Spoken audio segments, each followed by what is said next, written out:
ఒక నూతన అధ్యాయాన్ని, ఒక నూతన భారతదేశాన్ని ఆవిష్కరించినటువంటి మరి రాజీవ్ గాంధీ గారు మరి ఐటీ రంగంలో ఈ దేశాన్ని మరి నూతన పోకడలతో అభివృద్ధి చేయడం జరిగింది. దాంతోపాటు ఈరోజు దేశంలో జరుగుతున్నటువంటి పరిస్థితులను క్లియర్ కట్గా ఒక డోలాయానం అనేటువంటి పరిస్థితుల్లో లేకుండా నిష్పక్షపాతంగా మరి మతోన్మాదానికి వ్యతిరేకంగా నిలబడి ఈ దేశంలో ఉన్నటువంటి అన్ని సంస్కృతులు, భాషలు, సాంప్రదాయాలు, మరి విభిన్న వర్గాలు, విభిన్న భాషలను సమైక్యంగా ఉంచాలి, ఏకంగా ఉంచాలి, ఈ దేశాన్ని కాపాడుకోవాలని మరి రాహుల్ గాంధీ గారు విద్వేషాన్ని విడుదాం, భారతదేశాన్ని మరి జోడిద్దామని ఏదైతే పాదయాత్ర చేయడం జరిగిందో అది భారతదేశ చరిత్రలోనే ఒక పెద్ద మైలురాయిగా ఉంది.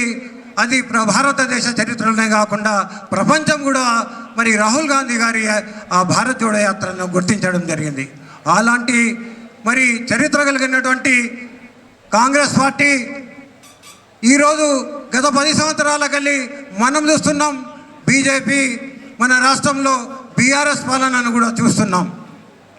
ఉన్నటువంటి బీజేపీ ప్రభుత్వం ఉన్నటువంటి ఇక్కడ ఉన్నటువంటి సహజ వనరులను, సహజ సంపదను, మరి ఏకంగా నదులను, మరి సముద్రాలను సైతం మరి పెట్టుబడిదారులకు కట్టుబెట్టడం జరుగుతుంది.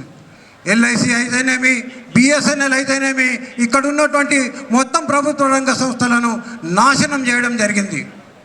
ఒకవైపు మతం పేరుతో ప్రజలను విభజించి మరి దేశాన్ని మాత్రం ప్రైవేటు వ్యక్తులకు, పెట్టుబడిదారులకు తాకట్టు పెట్టడం జరుగుతున్నది.